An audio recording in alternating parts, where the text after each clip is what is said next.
বুদ্ধি বোধ শক্তি না থাকার কারণে গুমরা হয়ে পথভ্রষ্ট হয়ে ধর্ম বিসর্জন দিয়েছে। কথা কয় না? আল্লাহ বললেন সব ধর্মের মানুষই জাহান্নামী, কিন্তু যারা মুসলমান ইমানদার তারা জান্নাতি। তাই আল্লাহ বললেন তোমরা মুসলমান না হয়ে কেউ মৃত্যুবরণ করো। মরতে তো হবেই, কিন্তু মুসলমান হয়েই মর। কবরে গেলে ধর্মের সম্পর্কে জিজ্ঞাসা করা হবে না? মার রব্বুকা, তোমার রবকে, অমা দীনুকা, তোমার ধর্ম কি, অমা নাবিয়্যুকা, তোমার নবী কে। এই তিন প্রশ্নের জবাব যারা দিতে পারবে তাদের কবর জান্নাতের বাগান হবে, যারা দিতে পারবে না তাদের কবরটাই জাহান্নামের আগুনের গর্ত হয়ে যাবে, 99 সাপের গর্ত হয়ে যাবে, ফেরেশতা লোহার মুগুরের ফিকার জায়গা শুরু হয়ে যাবে। কথা বলেন না? এই তিন প্রশ্নের জবাব দেওয়ার জন্য আপনার আমার জীবনের করণীয় কি, বর্জনীয় কি, এই বিষয়গুলি উলামায়ে কেরাম বয়ান করেন। কথা বলেন। আমি যে এখন ওয়াজ করতেছি মুসলমানদের উদ্দেশ্যে করতেছি, ইমানদারদের উদ্দেশ্যে করতেছি, কি বলেন? কথা ঠিক কি? আমার এই বয়ান যদি মুসলমানরাই পছন্দ না করে, আমার বয়ান কি আমার নিজের ব্যক্তিগত বয়ান না আল্লাহর বয়ান? বলেন, আল্লাহর বয়ান, আল্লাহর কোরআনের কথা নাকি? তো কোরআনের কথা পছন্দ করবে কারা? কোরআন ওয়ালারা। হ্যাঁ, আর কোরআনের বয়ান অপছন্দ করবে কারা? যারা কোরআন মানে না, কোরআনের প্রতি আস্থা ও বিশ্বাস নাই, এই ধর্মের প্রতি যাদের মহব্বত নাই, ভালোবাসা নাই, যারা আল্লাহ এবং রাসূলকে নিজের জীবনের চেয়ে ভালোবাসতে পারে নাই, তারাই কোরআন এবং সুন্নাহর বিরোধিতা করে, ইসলামের বিরোধিতা করে, উলামায়ে কেরামকে তাদের শত্রু মনে করে। কথা কোন ঠিক না ঠিক? এই দেশে এমন মানুষ নাই যারা আলেম পছন্দ করে না, আলেমদেরকে দেখতে পারে না? নাই নাই? আমার ভাইরা, দুনিয়ার সবাইও যদি অপছন্দ করে আর আল্লাহ যদি পছন্দ করে, তাহলে আমার মতো ভাগ্যবান এই পৃথিবীতে আর কেউ নেই। মাল্লাহুল মাওলা ফালাহুল কুলু, বান্দা যখন আল্লাহ হয় তখন তার পক্ষে আল্লাহর সৃষ্টি জগতের সব গাছ, মাছ, মাটি, লতা পাতা, খাল, বিল যা যা আছে সবাই তার পক্ষে। কথা বলে। এখন আল্লাহর পক্ষে বানাইতে চান কি? যদি চান তাহলে আপনার করণীয় কি, বর্জনীয়? যার দিলের ভিতরে আল্লাহর ভয় আছে, আল্লাহর নিষিদ্ধ কাজ থেকে সে বাঁচার চেষ্টা করবে, যেগুলো আল্লাহ করতে বলছে সেগুলো করবে। কি কথা ঠিক না? এতক্ষণ যিনি বয়ান করেছেন মুফতি হাবিবুর রহমান সাহেব, আমলের বয়ান করেছেন, যে আমলের দ্বারা আমরা আখিরাতে নাজাত পাবো, পুরস্কৃত হব, কি কি আমল করলে। কি কথা ঠিক না? আবার কি করলে জাহান্নামে যাব, এই বয়ানও তো আছে। কথা কয় ঠিক না? খালি লাভের ওয়াজ করলে হবে না, লোকসানের ওয়াজ মতো লাগে। আমার দেশে কি সুদ নাই? আমার দেশে কি ঘুষ নাই? চুরি ডাকাতি নাই? খুন খারাপি নাই? লুটপাট নাই? জুলুম অত্যাচার নাই? কথা কয় এমন কোন দিন নাই খুন খারাপি যে হয় না, এমন কোন দিন নাই যে জুলুম অত্যাচার হয় না, এমন কোন দিন নাই যে মানুষ নির্যাতিত হয় না, এমন কোন দিন নাই যে দেশের ভিতরে অঘটন ঘটে না। কি কথা ঠিক না? পৃথিবী আল্লাহ বানাইছে মানুষের জন্য, আর সবকিছু সৃষ্টি করছে মানুষের জন্য। আর মানুষের জন্য আল্লাহ সবকিছু সৃষ্টি করে মানুষকে বানাইছে শুধু আল্লাহর দাসত্বের জন্য, আল্লাহর গোলামের জন্য। গোলাম কাকে বলে? গোলাম তাকে বলে যে আল্লাহর আদেশ মানে, নিষেধ মানে। আল্লাহ যেগুলি করতে বলছে সেগুলো করে, আল্লাহ যেগুলি ছাড়তে বলছে সেগুলি ছাড়ে। কথা বলেন। যার দিলের ভিতরে আল্লাহর ভয় আছে সেই কি সুদের কাছে যাবে? যেখানে আল্লাহ সুদের ব্যাপারে কঠিন বয়ান করছে, ওয়া আল্লাল্লাহুল বাই'a ওয়া হারামার রিবা। ব্যবসা তোমাদের জন্য হালাল, সুদ তোমাদের জন্য হারাম। আল্লাহ বলে আল্লাযীনা ইয়াকুলুনা রিবা লা ইয়াকুমুনা ইল্লা কামা ইয়াকুমুল্লাযী ইয়াতাখাব্বাতু শাইতানু মিনাল মাস। আল্লাহ বলে যারা সুদখোর, সুদ খায়, সুদ দেয়, কিয়ামতের ময়দানে এরা স্বাভাবিক হালত উঠতে পারবে না।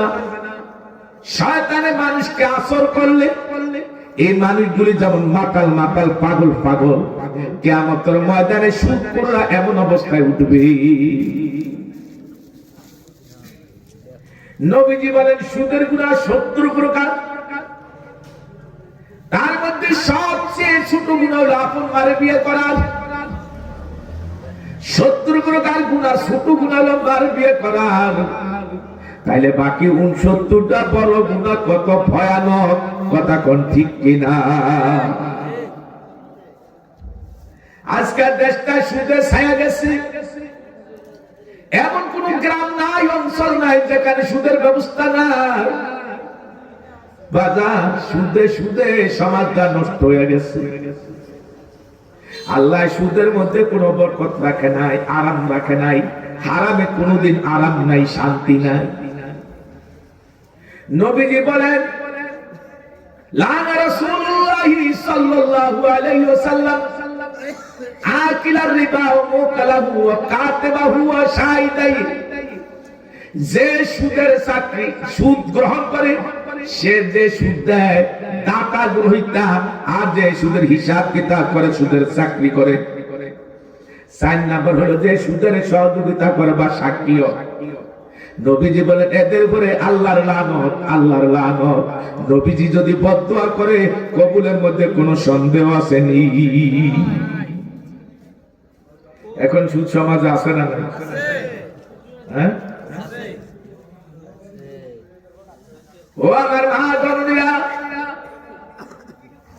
একটু ভালো করে মনের কান খুলে কথাগুলি শোনো মা, দিলের কান খুলে কথা শুনো। নবীজি বললেন সুদ এত বড় জঘন্য, 70 প্রকার গুনার ছোট গুনাহ মারে বিয়ে করা। ও মা, তুমি কি চাও তোমার ছেলের সাথে তোমার বিয়ে হোক? তুমি কি পছন্দ করো তোমার বাবার সাথে বিয়ে হোক? যদি পছন্দ না করো, জীবন গেলেও তোমরা এই সুদ ভিত্তিক সমিতির কাছে যাও না, আশা সমিতির কাছে যাও না, গ্রামীণ ব্যাংকের কাছে যাও না, প্রাইভেট ব্যাংকের কাছে যাও না। সুদ ভিত্তিক যত সমিতি আছে, ব্যাংক, বীমা আছে, কোনোটার কাছেই যাওয়া যাবে না। কথা কথা ঠিক কিনা? সুদের ওয়াজ করলে কি খারাপ লাগতো? দরকার আছে? মানুষ যখন হারাম খাইতে খাইতে উদর নষ্ট হয়ে যায়, তখন মানুষের কাছে ভালো জিনিস ভালো লাগে না। জ্বর হলে পানি তিতা লাগেনি আপনাদের কাছে? ফলাল কুরমা রোস্ট যত উন্নত মানের খানাই হোক, তিতা লাগে কি লাগে না? অরুচি লাগে কি লাগে না? পেটে ক্ষুধা কিন্তু খাওয়া যায় না। কি কথা ঠিক? এটার কারণ কি? কারণ হলো গুনাহ করতে করতে কলবের মধ্যে এমন রোগে ধরছে, এখন আর ইবাদতের মজা নাই, জিকিরের মজা নাই, তেলাওয়াতের মজা নাই, আলেমের বয়ানের মজা নাই, কোরআন সুন্নাহর মজা নাই। কথা কোন ঠিক না? এর মূল কারণ হলো কলবের মধ্যে রোগ। এই রোগ সৃষ্টি হয়েছে কিসের দ্বারা? সুদ ঘুষের দ্বারা, হারামির দ্বারা, মিথ্যার দ্বারা, গীবত শাকায়াতের দ্বারা, পরদূষ চর্চার দ্বারা, হারাম খাওয়ার দ্বারা, হারাম বলার দ্বারা। কি কথা ঠিক না? এই অবস্থায় যদি চলতে থাকে, তাহলে একদিন আপনাকে আমাকে এই অবস্থায় যদি মৃত্যুবরণ হয়ে যায়, না আল্লাহ না করুক, তাহলে জাহান্নাম ছাড়া ঠিকানা কোথায় হবে না। একটা মানুষ জান্নাতি আর জাহান্নামী প্রমাণ করার জন্য সে নিজেই যথেষ্ট। বলে কেমনে? যখন দেখবেন আপনার নামাজে আপনার মজা লাগে, রোজায় মজা লাগে, পর্দায় মজা লাগে, জিকির করলে মজা লাগে, তিলাওয়াত করলে মজা লাগে, আলেম ওলামার বয়ান মজা লাগে, আলেমদেরকে ভালো লাগে, সব ভালো কাজ ভালো লাগে, খারাপ কাজ খারাপ লাগে। গুনাহ খারাপ লাগে, সুদ খারাপ লাগে, ঘুষ খারাপ লাগে, মানে যত গুনার কাজ আছে এগুলি খারাপ লাগে, এগুলি করতে মন চায় না, এগুলি শুনলেও খারাপ লাগে।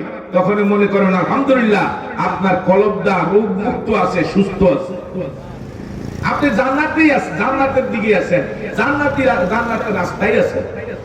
যখন দেখবেন যে না আপনার কাছে গুনাহ ভালো লাগে, নাচ গান ভালো লাগে, অশ্লীলতা ভালো লাগে, পরনারীর দিকে তাকাইতে ভালো লাগে, যত গুনার কাজ আছে গুনার কাজে মজা লাগে,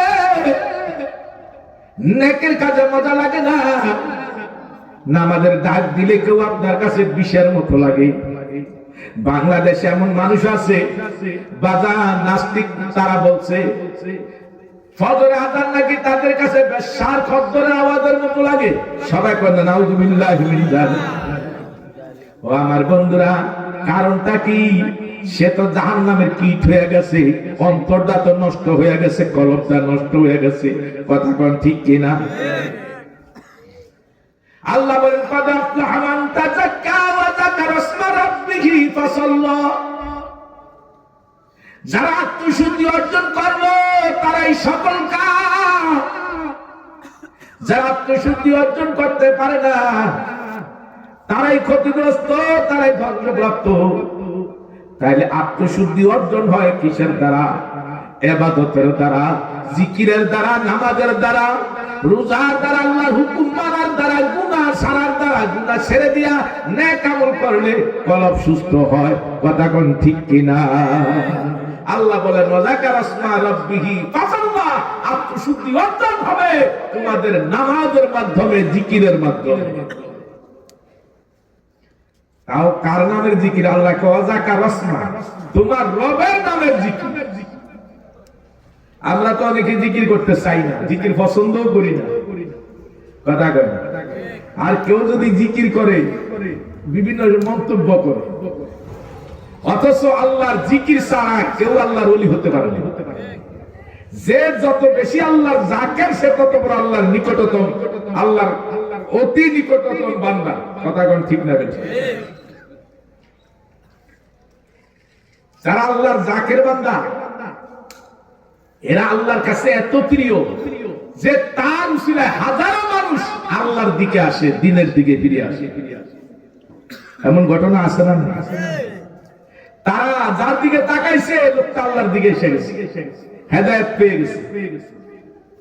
কুতুবুল আলম কারি ইব্রাহিম সাহেব রাহমাতুল্লাহ আলাইহির কথা শুনছেন না? ছাত্রদেরকে দিয়া রসুল লাগাইছে, হুজুরে আইলের কিনারে বসে আল্লাহ আল্লাহ জিকির করতেছে। পরে সব রসুল মাটির নিচের থেকে উঠে আল্লাহ আল্লাহ জিকির শুরু করে দিয়েছে। হুজুর বলে ছাত্রদেরকে, বাবা আজকে আর রসুল লাগানো যাবে না, চলো আজকে চলে যাই, আগামীকাল লাগাবো ইনশাআল্লাহ। আমার কথা কি আপনারা বুঝেন? আমরা মানুষ তো সবই, কিন্তু আল্লাহর কাছে সব মানুষ দামি না। মানুষ দামি হয় তারাই যাদের অন্তরের মধ্যে আল্লাহর খৌফ আছে, আল্লাহর ভয় আছে। আল্লাহ হযরত আবু বকর সিদ্দিক রাদিয়াল্লাহু আনহু শানে আয়াত নাযিল করেন, ইন্না আকরামাকুম ইনদাল্লাহি আতকাকুম। আল্লাহর কাছে ওই ব্যক্তি সবচেয়ে বেশি মর্যাদাশীল, দামি, যে যত বেশি আল্লাহকে ভয় করে। আবু বকর সিদ্দিক রাদিয়াল্লাহু আনহু আল্লাহকে এত বেশি ভয় করতেন, এত বেশি কাঁদতেন, চোখের পানি পড়ে দাঁড়িয়ে মোবারক দিয়ে বৃষ্টির পানির মতো ফুটা ফুটা ফুটা। কি পরিমাণ চোখের পানি পড়লে গাল বেয়ে দাড়ি বেয়ে পানি নিচে পড়ে। কথা কয়। কত সাহাবী অন্ধ হয়ে গেছে কাঁদতে কাঁদতে, কত সাহাবীর চোখের কোনায় ঘা হয়ে গেছে, কত সাহাবীর গালের মধ্যে দাগ পড়ে গেছে চোখের পানি পড়তে পড়তে। আমাদের মধ্যে ভয় আছে? হাসি তামাশা আনন্দ ফুর্তি, কোন বক্তায় যদি সুক্তি বেশি গাইতে পারে, আনন্দের খোরাক দিতে পারে, শ্রোতারা সবাই হাসে, আনন্দ মজাও পায়। আপনারা আমার কথা আবার রাগ করেন। যেই মাহফিল থেকে শ্রোতারা চোখের পানি নিয়ে বাড়িতে ফিরতে পারে, এই চোখের পানির উসিলা আল্লাহ তার জীবনের সব গুনাহ মাফ করে দেয়। 7 প্রকার মানুষ কিয়ামতের ময়দানে আল্লাহর আরশের নিচে জায়গা পাবে। কয় প্রকার? আর বাকি সব মানুষ সূর্যের নিচে আরশের বাইরে থাকবে। এই 7 প্রকার মানুষ কারা, এদের পরিচয় জানার দরকার আছে না নাই? হ্যাঁ, আলহামদুলিল্লাহ বলবো ইনশাআল্লাহ, অল্প সময়ের মধ্যে বলার চেষ্টা করব। আমি যে কথা এখন বলতেছিলাম সুদের বিষয়টা, আল্লাহ বলেন ইয়ামহাকুল্লাহু রিবা ওয়া ইউরবিস সাদাকা আল্লাহু লা ইউহিব্বু কুল্লা কাফফারিন আযীম। সুদখোরদের ধ্বংস নিবার্য। সুদখোররা যতই লাভ দেখুক তাদের লাভ থাকে না। সুদের দ্বারা তার ধ্বংস নিবার্য। হালাল কামাইয়ের দ্বারা আল্লাহ বরকত দেন। হালালের দ্বারা আল্লাহ কি দেন ভাই? বরকত দেন। হারামের মধ্যে আল্লাহ কোনো বরকত রাখেন না। সুদের টাকা দিয়ে সিএনজি কিনছে, অটো কিনছে, গাড়ি কিনছে, কিস্তির টাকা শেষ হওয়ার আগে গাড়ি অ্যাক্সিডেন্ট হয়ে যায়, একটা দুর্ঘটনা হয়ে যায়, কিন্তু দেখা যায় ওই দেনার জায়গায় দেনা থাকে, কিন্তু তার সম্পদ শেষ হয়ে যায়। এমন ঘটনা হয় না? সুদের টাকা উঠে মেয়ের বিবাহের ব্যবস্থা করছে, কিছুদিন যাইতে না যাইতে ভেজাল শুরু হয়ে গেছে। সুদের টাকা দিয়ে দোকানে মাল উঠাইছে, কিস্তির টাকা সুদ না হতে তার দোকানের মাল শেষ হয়ে গেছে, অথচ কিস্তি তার সবই রয়ে গেছে। কথা ঠিক না বেঠিক? এক কিস্তি পরিশোধ করতে যে আরেক কিস্তি উঠা, তখন ওইটাও আবার শেষ হয়ে যায়। ধীরে ধীরে কিস্তি 3-4 জায়গা থেকে আনছে, এখন সব জায়গায় দেনার চাপ। আমি দেখি না সুদের টাকা দিয়ে কেউ ব্যবসা বাণিজ্য করে লাভবান হয়েছে। হাজারো ব্যবসায়ী দেউলিয়া হয়ে গেছে সুদের ব্যবসা করে। কথা কোন ঠিক না বেঠিক? মূল পুঁজিটাও শেষ হয়ে যাচ্ছে, কারণ নবীজির বদদুয়া আছে, আল্লাহ হারাম করছে, হারামের মধ্যে তো বরকত থাকতেই পারে না। কথা কথা ঠিক না বেঠিক? আল্লাহ বলেন ইয়া আইয়ুহাল্লাযীনা আমানুত্তাকুল্লাহা ওয়া যাকু মা বাকিয়া মিনার রিবা ইন কুনতুম মুমিনিন। আল্লাহ বলেন হে ঈমানদাররা, আল্লাহকে ভয় করো আর সুদের পক্ষে মাফ করে দাও। যার কাছে সুদের টাকা পাইবা তার সুদের টাকা নিও না, টাকা ছেড়ে দাও। যার কাছে সুদের টাকা পাইবা নিও না, সুদের টাকাটা মাফ করে দাও। তুমি যদি ঈমানদার হয়ে থাকো, তাহলে আল্লাহরে ভয় করো, সুদের টাকা মাফ করে দাও, সুদের টাকা ছেড়ে দাও। বন্ধুরা আমার, তাইলে বোঝা গেল সুদ কত বড় জঘন্য জিনিস। সুদ দিতে আল্লাহ কত কঠিন ভাবে নিষেধ করলেন। কথা ঠিক কিনা? এরপর আয়াত আল্লাহ বলেন যারা সুদের টাকা দেয় না, সুদের সাথে জড়িত, তারা যেন আল্লাহ এবং রাসূলের সাথে যুদ্ধের প্রস্তুতি নেয়। আমরা কি আল্লাহ এবং রাসূলের সাথে যুদ্ধ করতে রাজি আছি? জোরে কোন রাজি আছি?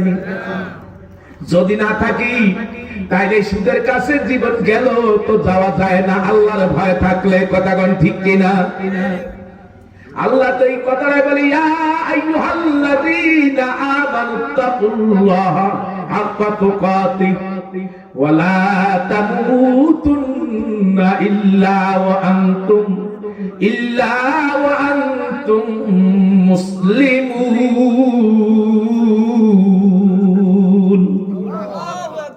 এই বান্দারা তোমরা আল্লাহরে ভয় করো, ভয় করার মতো। আর মুসলমান না হইয়া তোমরা কেউ মৃত্যুবরণ করো না। যদি মুসলমান না হইয়া মরো, ইহুদি খ্রিস্টান নাসারা নাস্তিক মুরতাদ বেঈমান হইয়া বেআমলি হইয়া বেনামাজি হইয়া বেরোজাদার হইয়া সুদখোর হইয়া ঘুষখোর হইয়া জেনাখোর হইয়া চুরি ডাকাতি করে জুলুম অত্যাচার করে অন্যের সম্পদ দখল করে লুটপাট করে মারা যাও, জায়গা রেখো তোমার ঠিকানা চিরস্থায়ী জাহান্নাম। আল্লাহর জাহান্নাম থেকে যদি বাঁচতে চাও, আল্লাহর ভয় দিলের মধ্যে পয়দা করা লাগবে। একদিন তো আমি ছিলাম না, এখন আছি, আবার একদিন থাকবো না। মৃত্যু আমার অতি নিকটে, একবার নিঃশ্বাস ছাড়ছি, আবার নিঃশ্বাস টানতে পারবো, এই গ্যারান্টি আমাদের কারো নাই। কথা কোন ঠিক কিনা? আল্লাহ বলেন ইজা জাআ আজালুহু লা ইস্তাখিরুনা সাআতাও ওয়া লা ইস্তাকদিমুন। আল্লাহ রাব্বুল আলামিন বলেন প্রত্যেকটা মানুষকে আল্লাহ নির্ধারিত একটা হায়াতের ভিসা দিয়ে পাঠাইছে। এই ভিসার মেয়াদ কারো 40 বছর, কারো 50 বছর, কারো 60 বছর, কারো 70 বছর, কারো 80 বছর। কিন্তু আল্লাহ কারো হায়াতের ভিসা দিচ্ছে 5 বছর, 1 বছর, 1 মাস, 1 দিন, 1 ঘন্টা, 5 মিনিট। কথা কোন ঠিক কিনা? আল্লাহ যারে যত দিনের ভিসা দিয়ে দুনিয়াতে পাঠাইছি, হায়াতের ভিসার কাজ বাড়বেও না, কমবেও না। তুমি ঘরে থাকো, বাইরে থাকো, রাস্তায় থাকো, বিমানে থাকো, লঞ্চ স্টিমারে থাকো, গাড়িতে থাকো, ঘরে থাকো, বাড়িতে থাকো, কাজে থাকো, আর অবসর থাকো, ঘুমে থাকো, সজাগ থাকো, যেখানে যে অবস্থায় থাকো না কেন, আকাল যখন আসিয়া যাবে, দুনিয়ার সব ডাক্তার মিলল তোমার হায়াত বাড়াতে পারবে না, চিকিৎসা তোমার দিয়ে বাঁচাতে পারবে না। আল্লাহ কয় সাবধান হও, সাবধান হও। আল্লাহরে ভয় করো, ভয় করার মতো ভয় না করে কেউ মুসলমান না হইয়া মরো না। কারণ আল্লাহর ভয় যার দিলে যত বেশি, মুসলমানি পালন করে সে তত বেশি। যার দিনের মধ্যে আল্লাহর ভয় যত বেশি, সে তত বেশি আল্লাহর দুয়ারে কাঁদে। যার দিনে যত বেশি ভয় আছে, সে তত বেশি অন্যের হক নষ্ট থেকে বিরত থাকে, গীবত শিকায়ত থেকে বিরত থাকে, সুদ ঘুষ দুর্নীতি থেকে বিরত থাকে, জুলুম থেকে বিরত থাকে। বাজারে আজকে মানুষ ক্ষমতার জন্য একজন আরেকজনের বাইরে ফেলা, দলের কর্মীদের কাছে দলের কর্মীদের নিরাপদ নাই, বাজার নেতার কাছে নেতা নিরাপদ না, দুনিয়ার মানুষের কাছে মানুষ নিরাপদ না। এর মূল কারণ হলো আল্লাহর না মানার কারণে, মুসলমানি না মানার কারণে, আল্লাহর ভয় দিলের মধ্যে না থাকার কারণে। কথা কথা ঠিক কিনা? বাজান রে, দুনিয়াতে আমি দেখি না দুইটা গরু মারামারি করে একটা গরু আরেকটা গরুর জীবনে হত্যা করে ফেলাইছে, দুইটা কুকুরে মারামারি করে একটা কুকুর আর একটা কুকুরা একেবারে হত্যা করে ফেলাইছে। বাজান দুনিয়ার প্রাণীগুলির মধ্যে একটা আরেকটারে হত্যা করে ফেলাইছে এমন ঘটনা পাওয়া যায় না। দুইটা গরু মারামারি করে একটা আত্মসমর্পণ করছে, দুর্বল হয়ে দৌড় দিছে, সবলটা আর তারপরে হামলা করে না, মারে না। বাজান একটা কুকুর দেখা যায় 5টা 7টা কুকুর একজুট হয়ে তারা দৌড়ে আসতেছে মারার জন্য। এই কুকুরটা যখন আত্মসমর্পণ করে কান্নাকাটি করে মাথার নিচু করিয়া লেজটারে পেটে নিচে ঢুকাইয়া দিয়া শুয়া পড়ে, তখন দেখা যায় ওই কুকুরগুলি আইসা থাইমা যায় আর তারপরে হামলা করে না। কিন্তু বাজার দুনিয়ার মানুষ নামের কুত্তাগুলি এত খারাপ, এদের কাছে দুর্বলরা যত ক্ষমা চায়, যত মাফ চায়, যত আত্মসমর্পণ করে, এই জালেমদের কাছে ক্ষমা পাওয়া যায় না। কথা না ঠিক কিনা? আহারে আমার মাওলা বলে বান্দারে, তুই কি চিন্তা করস না তোর মরণের চিন্তা কি, কবরের চিন্তা কি করস না? ওয়াত্তাকু ইয়াওমান তুরজাউনা ফীহি ইলাল্লাহ, ওই দিনের ভয় করো যেই দিন তোমাকে তোমার রবের সামনে দাঁড়াতে হবে। ফামান ইয়ামাল মিসকালা যাররাতিন খায়রান ইয়ারা ওয়া মান ইয়ামাল মিসকালা যাররাতিন শাররান ইয়ারা। যেদিন আল্লাহ বিচারক যারা যারা গুনার হিসাব দিবেন, যারা পরিমাণ গুনার বিনিময় দিবেন, যারা পরিমাণ নেকের বিনিময় দিবেন। বাজারের যারা সম্পর্কে কিতাবে লেখে একটা বালির কণা, এই কণাটাকে যদি 70 ভাগ করা হয় তার 1 ভাগ 1 জাররা। কেউ কেউ বলে একটা কাপড় ধুইয়া সিপার পরে ঝাড়া দিলে সূক্ষ্ম সূক্ষ্ম যে রেণু হয় বের হইল এক জাররা। এক জাররা পরিমাণ নেক করলো আল্লাহ দিবেন, এক জাররা পরিমাণ গুনাহ করলো তার বিনিময় আল্লাহ দিবেন। আমার মাওলাই কিন্তু বিচারক। দুনিয়ার নিম্ন আদালতে মানুষ ঠকলে বাজান জজ কোর্টে আপিল করতে পারে, দুনিয়ার জজ কোর্টে ঠকলো হাইকোর্টে আপিল করে জিজ্ঞাসা করতে পারে, দুনিয়ার হাইকোর্টে ঠকলো সুপ্রিম কোর্টে আপিল করে জিজ্ঞাসা করতে পারে। কিন্তু বাজান আমার মাওলার কোর্ট তো সুপ্রিম কোর্ট, আমার মাওলার বিচারক। আপিল করার কোনো ব্যবস্থা নাই, উকিল মুক্তার নাই, তদবির করারও কেউ নাই। যেই মামলার তদবির নাই সেই মামলার খালাসও নাই। কথা কোন ঠিক কিনা? হযরতে ওমর রাদিয়াল্লাহু তাআলা আনহু কাঁদতে কাঁদতে গালের মধ্যে দুটা দাগ ফলাইছে। উনার খেলাফতের আমলে একজন লোক বলতে আছে আমিরুল মুমিনিন, গালের দাগ তো দেখতে ভালো দেখা যায় না, আপনি যদি অনুমতি দেন। ডাক্তারও আছে, মেডিসিনও আছে, এই দাগগুলো উঠানোর ব্যবস্থা করা যায়। খলিফাতুল মুসলিমিন হযরত ওমর রাদিয়াল্লাহু আনহু বলেন, তুমি আমার গালের দাগের চিন্তা করো, আমার চেহারা ভালো দেখা যাবে চিন্তা করো, আর আমি চিন্তা করি কিয়ামতের ময়দানে ওমরের কোন আমল যদি কবুল না হয়, আল্লাহ যদি বলে ওমর কি নিয়ে আসছো, আমি আমার মাওলার দেখাবো মাবুদ গো, তোমার ভয়ে, তোমার জাহান্নামের ভয়ে গালের মধ্যে দুটা কালো দাগ ফলাইছি। আমার দয়ার মালিক হয়তো ইনশাআল্লাহ আমারে ক্ষমা করে দিতে পারে।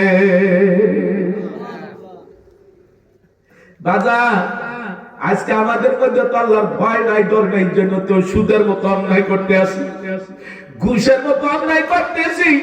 আল্লাহ রাসূল কইলেন, আল্লাহ রাসূলুল্লাহ সাল্লাল্লাহু আলাইহি ওয়াসাল্লাম আর-রাশিয়াল মুরতাশিয়া ওয়ার রাইশায়ানিল্লাযী ইয়ামশি বাইনাহুমা, নবী কদের উপর লানত, কদের উপর লানত। যারা ঘুষ দেয় আর যারা ঘুষ নেয়, গ্রহিতা এবং দাতা, ঘুষ দাতা, ঘুষ গ্রহিতা, আর মাঝখানে যে দালালি করে তার উপর লানত। আজকে আমাদের সমাজে ঘুষের কি বলেন এরকম ভাবে মধ্যস্থতা করে এমন মানুষ আছে না নাই? দাতা, গ্রহিতা, ঘুষের দালালি করা জঘন্যতম অপরাধ।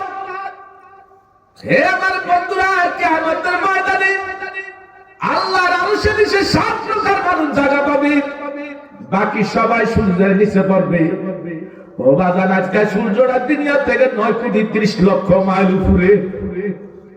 সূর্যের মুখ উপরের দিকে দেওয়া, উল্টা পিঠটা নিচের দিকে দেওয়া। বাজারে 9 কোটি 30 লক্ষ মাইল উপরে সূর্যের তাপ, উল্টা পিঠের তাপ জমিনে আসে। তাও দুনিয়াতে গাছ গাছালি আছে, পানি আছে, বাতাস আছে, মাটি আছে। এরপর গরমের মৌসুমে সূর্যের তাপ সহ্য হয় না। কিয়ামতের ভয়াবহ দিন। আল্লাহর হাবিব বলে, সূর্যটা মানুষের মাথার উপরে 1 হাত ছোঁয়ার উপর আসিয়া যাবে। সূর্যের মুখ নিচের দিকে ঘুরিয়ে দিবে, উল্টা পিঠটা উপরের দিকে চলে যাবে। এরকম 70,000 ফেরেশতার বরফ ছিটান বন্ধ হয়ে যাবে। আল্লাহ হুকুম করবে, সূর্য যত তাপ আছে ছাড়িয়ে দাও। সূর্যের তাপে হাসরের ময়দানটা জ্বলিয়া পুড়িয়া তামা হয়ে যাবে। নাফরমান গুনাহগার লাফাইতে থাকবে, বাঁচাতে পাও টিকাইতে পারবে না। আল্লাহর হাবিব বলেন, সূর্যের তাপে নাফরমান নারী পুরুষের মাথাগুলি ফাটিয়া মন্ত্রগুলি বাতার ফ্যানের মতো উতলাবে। শরীরের 360টা জোড়া ফাটিয়া মন্ত্রগুলি ফসফস করতে থাকবে। লাকড়ি আগুনে জ্বালাইলে বাতাসে দেখবেন লাকড়ির মাঝখান দিয়েও, কাঁচা লাকড়ির মাঝখান দিয়েও কিন্তু ধোঁয়া উড়ে। কথা কোন ঠিক না বেঠি? ফসফস করে। ওই জাহান্নামের আগুনের অবস্থা এমন হবে, আল্লাহ, এটা তো জাহান্নামে যাওয়ার আগে হাসরের ময়দানের অবস্থা বলতেছি। পানির পিপাসায় কলিজাটা খানখান হয়ে যাবে। যখন পানির পিপাসায় কাতর হইয়া এরকম পানির জন্য অস্থির হয়ে যাবে, মন্ত্রগুলি যখন গাল বেরিয়ে পড়তে থাকবে, এই গুনাহগার নাফরমানেরা মন্ত্রগুলি মুখের মধ্যে ঢুকাইতে থাকবে, জিহ্বা গলিয়া পেটের নাড়িগুলি গলিয়া পায়খানা রাস্তা দিয়ে ঝুপ ঝুপ করে বাইরে যাবে। আল্লাহ বলে লা ইয়ামুতু ফিহা ওয়া লা ইয়াহইয়া, মরবেও না বাঁচবেও না, শুধু শাস্তি আর শাস্তি। ও বাজান গো, ওই শাস্তি থেকে যদি বাঁচতে চাও, হাসরের ময়দানে যদি আল্লাহর আরশের নিচে জায়গা চাও, তাহলে 7 প্রকার মানুষের মধ্যে আমাদের সবার হওয়া দরকার। কথা কথা ঠিক কিনা? 1 নম্বরে ইমামুন আদিল।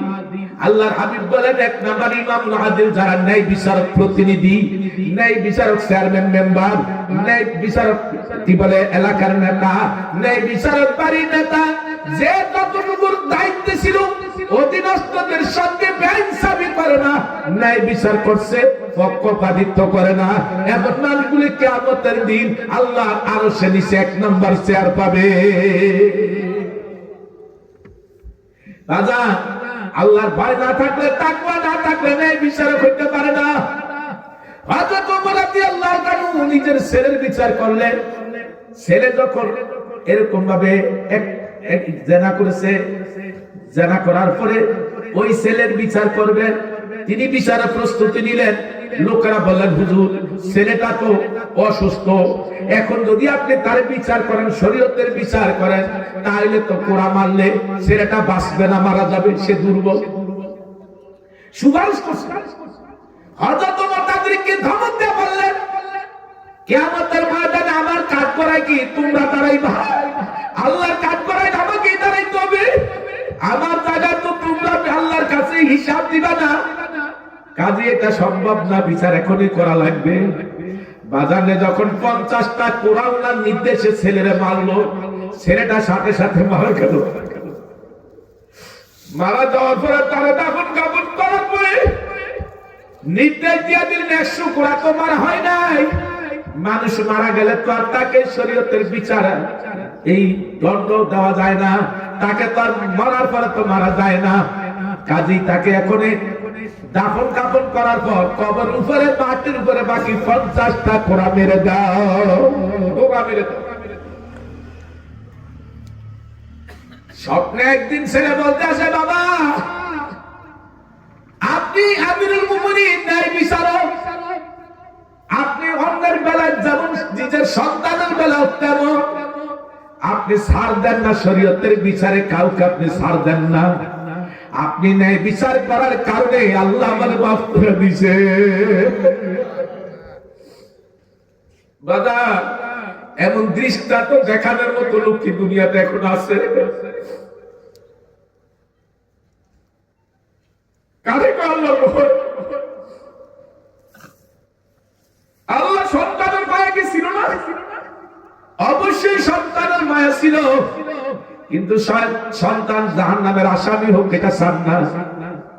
তাই তিনি শরীয়তের বিচার করতে, ইনসাফের বিচার করতে মোটেও দেরি করলেন না, ভাবলেন না। কথা গোনা ঠিক কিনা? এমন নাই বিচারের প্রতিনিধি যারা হবে, তারাই কিয়ামতের ময়দানে আল্লাহর আরশের নিচে থাকবে। আর আজকের এমন বিচারক বাজার কোটি কোটি টাকা দুর্নীতি করে, শত শত টাকা দুর্নীতি করে, দেশের টাকা বিদেশে পাচার করে, জনগণের টাকা চুষে খায়, জনগণকে বাজার সুস্থে সুস্থে জনগণকে সর্বহারা করে দেয়। কথা কথা ঠিক কিনা? বড় বড় আসামি টাকা দিলে খালাস হয়ে যায়। এত কোটি টাকা, এত লক্ষ টাকা দিলে তোর আর কোনো ঝামেলা নাই। কথা কয় না ঠিক না বেঠি? বাজারে কত টাকা খাবি, কত টাকা তোর দরকার, তুই কি জানোস না কাপড়ের যে পকেট নাই? কথা কয় না ঠিক কিনা? কি দিয়ে কবরে ফাড়ি দিছ? ও আমার বন্ধুরা, আল্লাহর আরশের নিচে 2 নম্বর এই মানুষগুলি জায়গা পাবে। শাবুন নাশা ফি ইবাদাতিল্লাহ, যুবক বয়সে যারা ইবাদত করবে, যুবক বয়সে যারা নামাজ পড়বে, যুবক বয়সে যারা রোজা রাখবে, যুবক বয়সে যারা পর্দার আইন মানবে, যুবক বয়সে যারা গুনাহ ছাড়বে, জেনা ছাড়বে, সুদ ছাড়বে, ঘুষ ছাড়বে, খুন খারাপি ছাড়বে, যুবক বয়সে যারা আল্লাহর বিরুদ্ধে যাবে না, নবীর বিরুদ্ধে যাবে না, কোরআনের পক্ষে থাকবে, আল্লাহর হুকুম আল্লাহর জমিনে কায়েমের পক্ষে থাকবে, দ্বীন প্রতিষ্ঠার পক্ষে থাকবে, যারা থাকবে এই যুবকরা কিয়ামতের দিন আল্লাহর আরশের নিচে জায়গা পাবে। আমি কি বুঝাইতে পারতেছি? ও যুবক, তুমি যাই না রেখো, আল্লাহ কিন্তু বিচারক। আল্লাহ কিন্তু কিয়ামতের ময়দানে সাক্ষী দিবে না, সাক্ষী দিবেন যারা দুনিয়াতে কথা বলতে পারে না, যারা দুনিয়াতে সাক্ষী দিতে পারে না, তারাই দিবে কিয়ামতের ময়দানে সাক্ষী। কথা কোন ঠিক কিনা? আল ইয়াউমা নাখতিমু আলা আফওয়াহিহিম ওয়া তুকাল্লিমুনা আইদিহিম ওয়া তাশহাদু আরজুলুহুম বিমা কানু ইয়াকসিবুন। এই মুখের কথা বন্ধ হয়ে যাবে, তালা ফিরে যাবে। হাত বলবে আল্লাহ, তোমার তো হাত দিয়ে নাফরমানি, মানুষ খুন করছে, তোমাদের হাত দিয়ে অস্ত্র নিয়ে মানুষ ধরেছে, বিনা দোষে নিরপরাধ মানুষের অত্যাচার করছে, মারছে। ও আল্লাহ, তোমাদের হাত দিয়ে নাফরমানি চুরি করছে, ডাকাতি করছে, খুন খারাপি করছে, লুটপাট করছে। ও আল্লাহ, এই হাত দিয়ে নাফরমানি সুদ ঘুষের টাকা লেনদেন করছে। ও আল্লাহ, এই নাফরমানি মানুষের থেকে লক্ষ লক্ষ টাকা এরকম ভাবে হাতায় নিছে অবৈধভাবে। ও আল্লাহ, দেশের টাকা, জনগণের টাকা চুরি ডাকাতি করছে। আল্লাহ, ও আল্লাহ, এই নাফরমানি তার প্রার্থীর পক্ষে ভোট দিতে যায়, একটা ভোটের অধিকার রাখে সে, কিন্তু 1000 ভোট দিয়ে দিছে। ও আল্লাহ, অন্য মানুষকে ভোট কেন্দ্রে আসতে দেয় নাই, অন্য মানুষের ভোট দিতে দেয় নাই। আল্লাহ, বাড়িতে বাড়িতে গিয়ে হুমকি ধমকি দিয়েছে। ও আল্লাহ, ভোট কেন্দ্রে আইসা দৌড়ানি দিছে, মানুষকে ভোট দিতে, তার পছন্দের প্রার্থীরে ভোট দিতে দেয় নাই। এই সাক্ষী দিব কে? জোরে কোন হাতে কে দেবে সাক্ষী? মুখ দিয়া জোরে কোন না, দরকার নাকি? হাতে সাক্ষী দিবে, পায়ে সাক্ষী দিবে। পায়ে বলবে আল্লাহ, হাতে যা বলছে সব সঠিক। এই সূরা ইয়াসিনের আয়াত পড়ছিলেন। আই হাতে সাক্ষী দিবে, পায়ে সাক্ষী দিবে, চোখে সাক্ষী দিবে, কানে সাক্ষী দিবে, জমিনে সাক্ষী দিবে। কোথায় জেনা করছে, কোথায় খুন করছে, কোথায় ডাকাতি করছে, কোথায় দুনিয়ার কেউ জানে না তুমি মানুষ মারা মাটি নিচে গেড়ে দিছো, দুনিয়ার কেউ জানে না তুমি নদীর মধ্যে ফালিয়ে দিছো, দুনিয়ার কেউ জানে না, কেউ দেখে না, আল্লাহ তো দেখছে। জমিন সাক্ষী দিবে। কে সাক্ষী দিবে? এই জমিনে সাক্ষী দিবে। যেখানে যা অপরাধ, জমিনও সাক্ষী দিবে, একই সাক্ষী। হাতে পায়ের চোখের সাক্ষী, একই সাক্ষী। কিরামান কাতিবিন, দুইজন ফেরেশতা আসেনি আমাদের কাছে, এরাও দিবে একই সাক্ষী। বাজার যেই গুনাহ আমরা করি, এই গুনাহও সাক্ষী দিবে। চুরি করলে চুরিয়ে সাক্ষী দিবে, খুন করলে খুনে সাক্ষী দিবে, ডাকাতি করলে ডাকাতি সাক্ষী দিবে, জেনা করলে জেনায় সাক্ষী দিবে। সবার সাক্ষী এক হয়ে যাবে। আল্লাহ বলে ফেরেশতারা নেই, এই নাফরমানের পক্ষে তো আর কেউ নাই। তার নিজের হাত পা চোখ কান তার বিরুদ্ধে, তার এই জমিনে চলতো, পাশ করত জমিন তার বিরুদ্ধে সাক্ষী দিল। এমনকি ফেরেশতা কিরামান কাতিবিনের সাক্ষী, একই সাক্ষী। যে গুনাহগুলি করছে গুনাহও সাক্ষী। এখন তার পক্ষে তো আর ক্ষমা করার কোন রাস্তা নাই। এবার ওর হাত পা গুলি মোড়া দিয়া শক্ত করে বেঁধে টেনে টেনে জাহান্নামে ফেলে দে। বাজারে তখন কই যাবে তোমার মুস্তানি, কই যাবে তোমার নেতাগিরি, কই যাবে তোমার ক্ষমতা? তোমার কোনো কিছু আর তোমার থাকবে না। তখন তুমি ফেরেশতাদের হাতে যখন বন্দী হইয়া যাইবা, তোমার হাতে পা যখন বাইন্দা জাহান্নামে ফেলে দিবে, বাইন্দা যাওয়ার কোনো রাস্তা থাকবে না।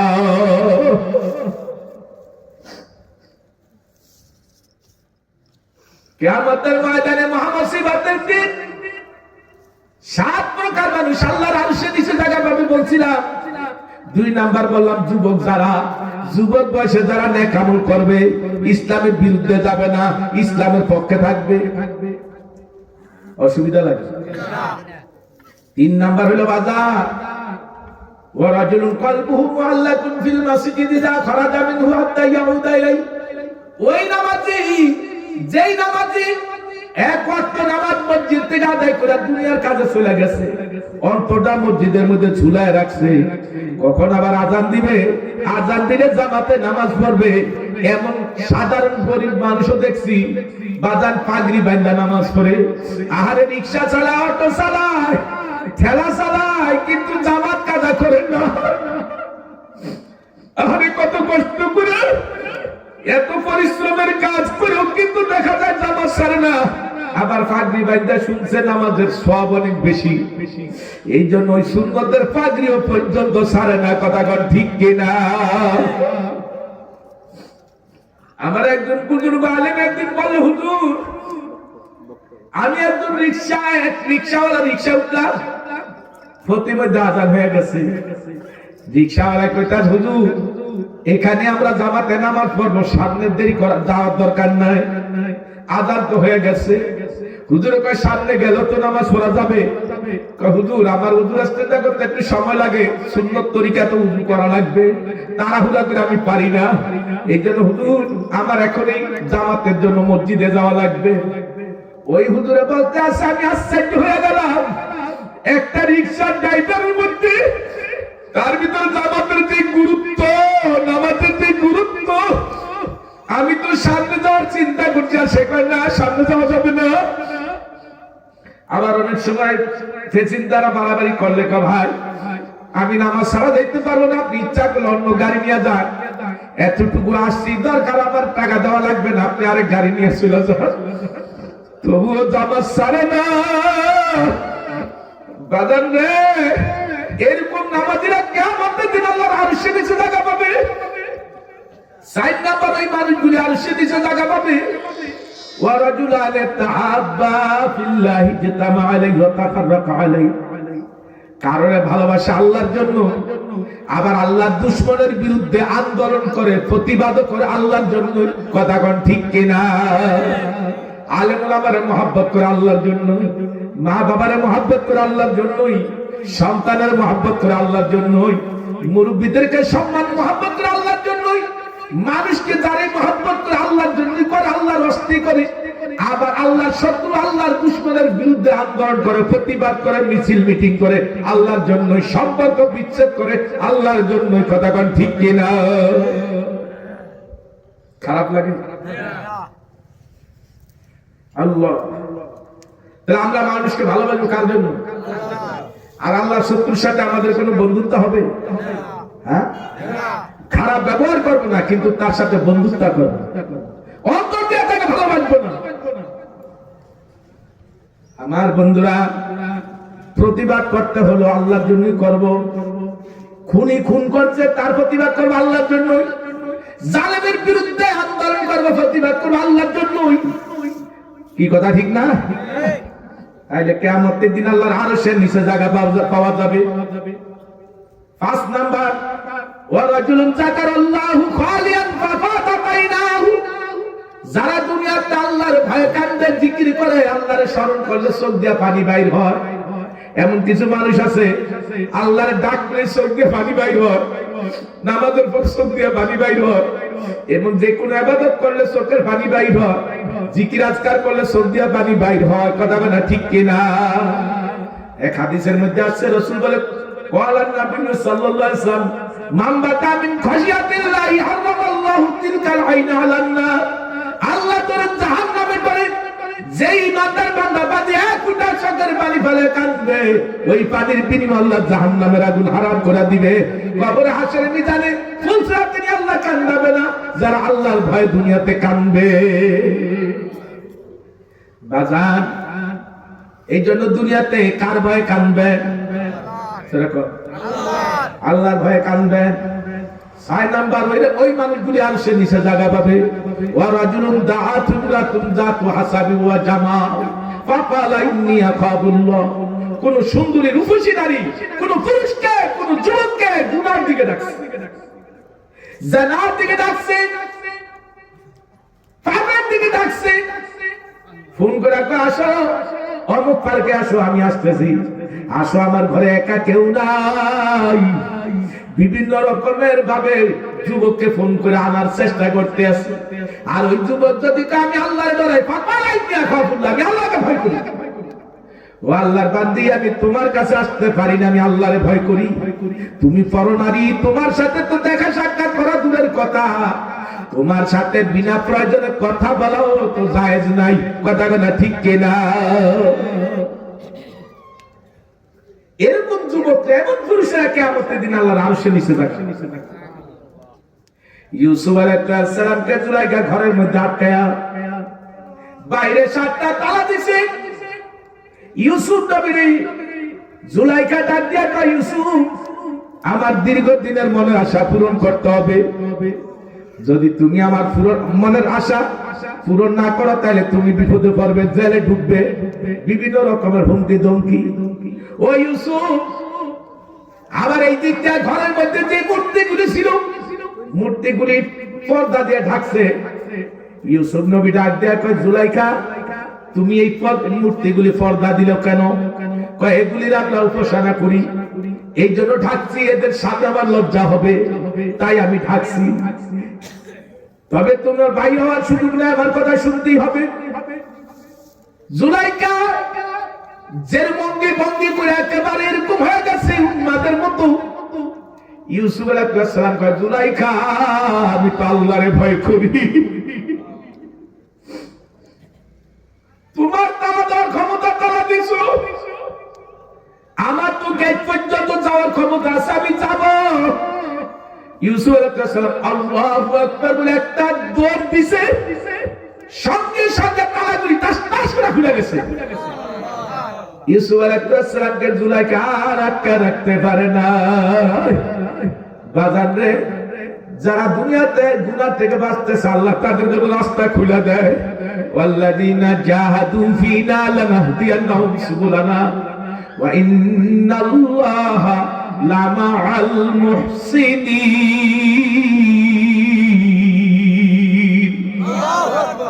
আল্লাহ বলে, আল্লাহ রাস্তা যারা মুজাহিদা করে আল্লাহ তাদের জন্য রাস্তা খুলে দেয়, আল্লাহ তাদের জন্য রাস্তা খুলে দেয়।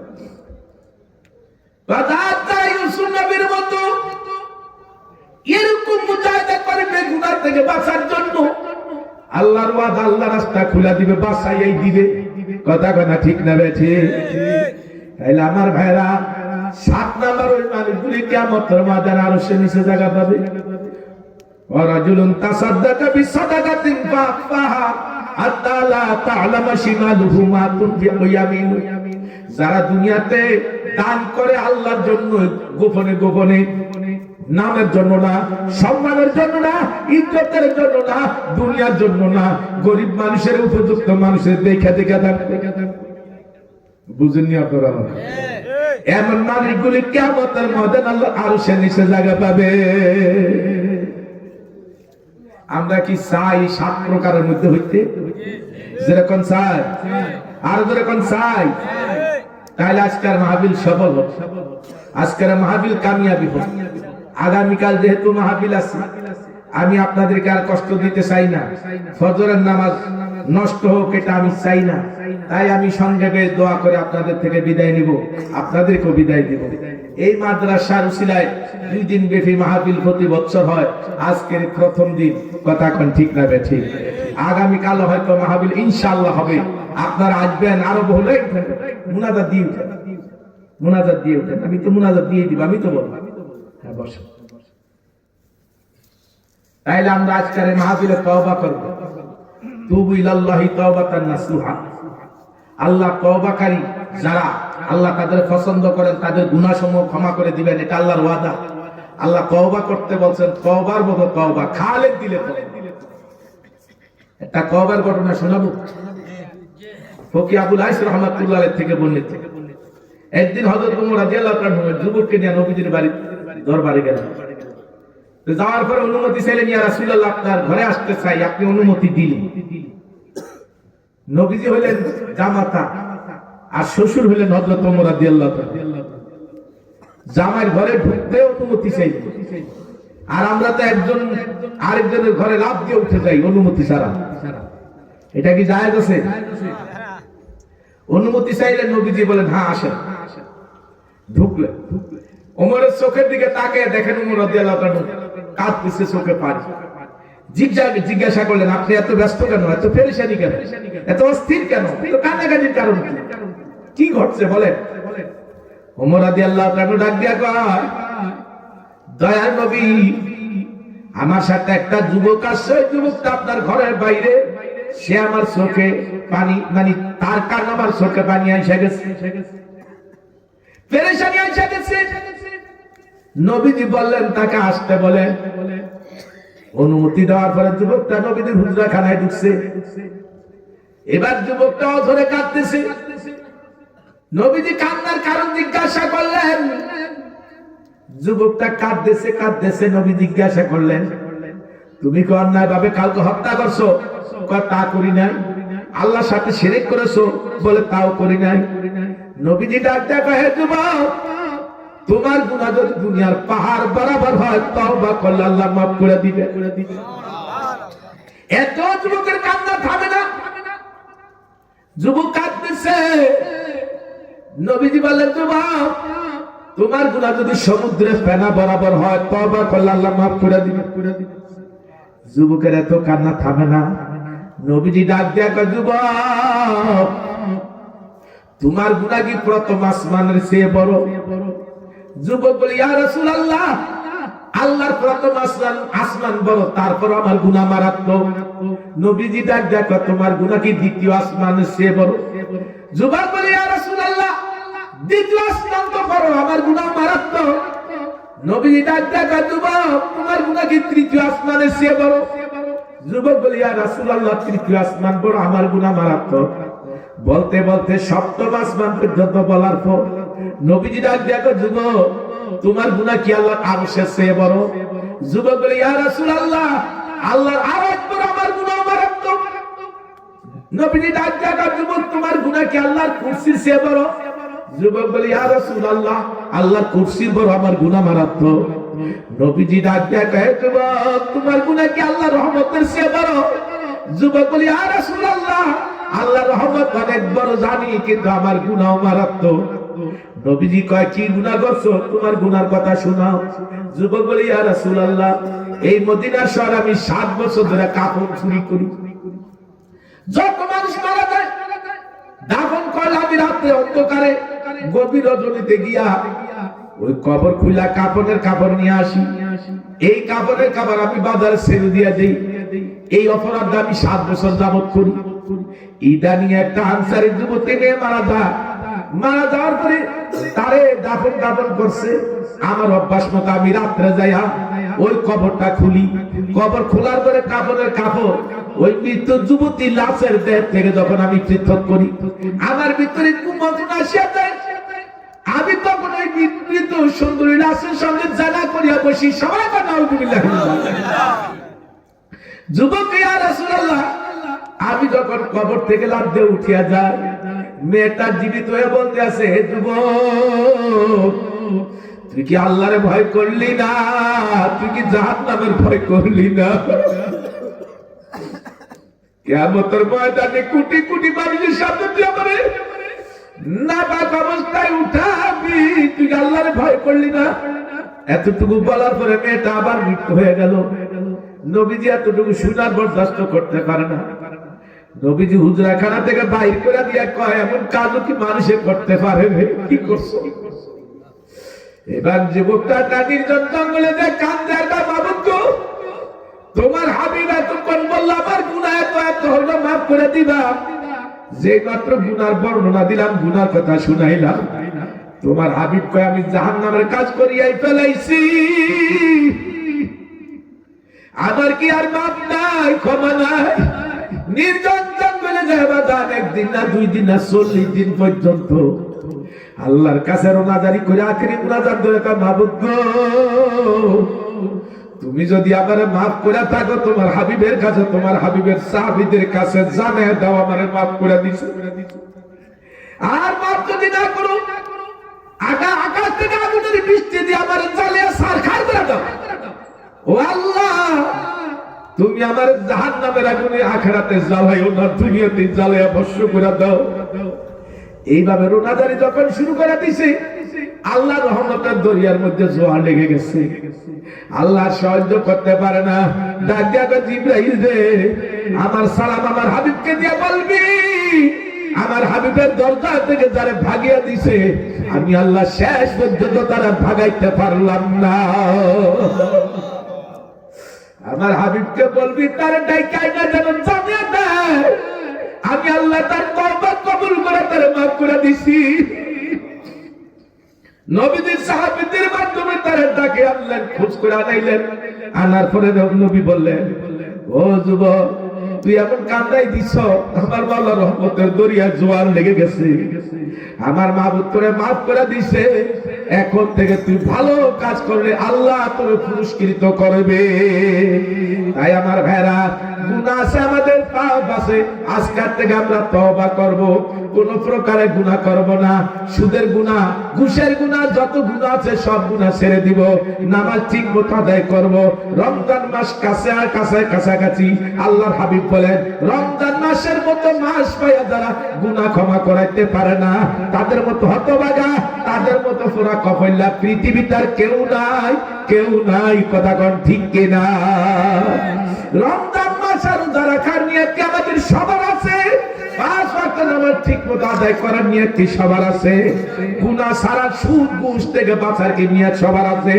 যা যা আলোচনা করলাম, তাই ওই আলোচনাগুলি আমাদের সবার ভিতরে আনা দরকার। আজকের থেকে আমরা তওবা করব, আল্লাহ যেন আমাদের সবার মাফ করে দেয়। আমিন। এখন মুনাজাত হবে। এই মাদ্রাসা এলাকার জন্য বড় নিয়ামত। কথা বলে, এই মাদ্রাসা এলাকার জন্য কি নিয়ামত? মাদ্রাসার প্রয়োজন হলো, মাদ্রাসা চলে 2 জিনিস দিয়া, ছাত্র আর অর্থ। রক্ত শূন্যতার অভাবে যেমন মানুষ মারা যায়, ছাত্র আর অর্থ না দিলে মাদ্রাসা বন্ধ হয়ে যায়। কোন এলাকায় যদি আল্লাহ গজব নাযিল করার হুকুম করে মানুষের পাপের কারণে, সেখানে যদি একটা কোরআনী মাদ্রাসা থাকে, তো ফেরেশতারা আল্লাহর কাছে বলে, আল্লাহ, যেখানে আপনি গজব নাযিলের হুকুম করছেন, এখানে যে একটা মাদ্রাসা আছে, এখানে যে আল্লাহ কোরআনের শিক্ষা দেওয়া হয়, কোরআনের দর্শন, কোরআন শিখানো হয়, শিখে কেউ শিখা। আপনি তো বলছেন যারা কোরআন শিখে আর যারা শিখায় তারা হলো পৃথিবীতে শ্রেষ্ঠ মানুষ। এখন আল্লাহকে যাও, এই কোরআনের তালিমের মাদ্রাসার খাতিরে আমার গজব আমি উঠিয়ে নিয়ে গেলাম, আমার আযাব আমি উঠিয়ে নিয়ে গেলাম। মাদ্রাসা থাকুক এলাকার জন্য নিয়ামত হিসাবে আপনাদের সবার দৃষ্টি রাখা দরকার, আছে না নাই? আপনারা অবশ্যই আপনাদের সন্তানদেরকে মাদ্রাসায় ভর্তি করে দিবেন। সন্তান না থাকলে নাতিপুতি দিবেন। এলাকার সন্তানদেরকে মাদ্রাসায় ভর্তি করে দিবেন। এই মাদ্রাসাগুলি হলো এলাকার জন্য অনেক বড় নিয়ামত। এই মাদ্রাসা ছাত্র যদি কোনো কবরের পাশে দেওয়া যায়, 40 দিনের জন্য আল্লাহ কবর আযাব মাফ করে দেয়। এই বরকতময়, এই বরকতপূর্ণ ব্যবস্থা এই মাদ্রাসায় আছে। তাহলে আমরা মাদ্রাসার পক্ষে আসেনি? সবাই বলে, ছাত্র দিবেন, অর্থ দিবেন, আত্মীয় স্বজনের সন্তান থাকলেও দিবেন। কোন গার্ডিয়ান যদি মনে করেন এতিম মিসকিন গরিব ছাত্র হয়, টাকার অভাবে মাদ্রাসায় দিতে পারে না, ভর্তি করতে পারে না, আপনারা ভর্তি করে তার পক্ষে সহযোগিতা করবেন, টাকা দিবেন। এই ছেলেটা যদি আপনি হাফেজে কোরআন বানাইতে পারেন, আলেমে দ্বীন বানাইতে পারেন, ওই যে 10 জনকে সুপারিশ করে জান্নাতে নিব, তার মধ্যে আপনিও হবেন। আমি কি কথাটা বুঝাইতে পারতেছি? হ্যাঁ?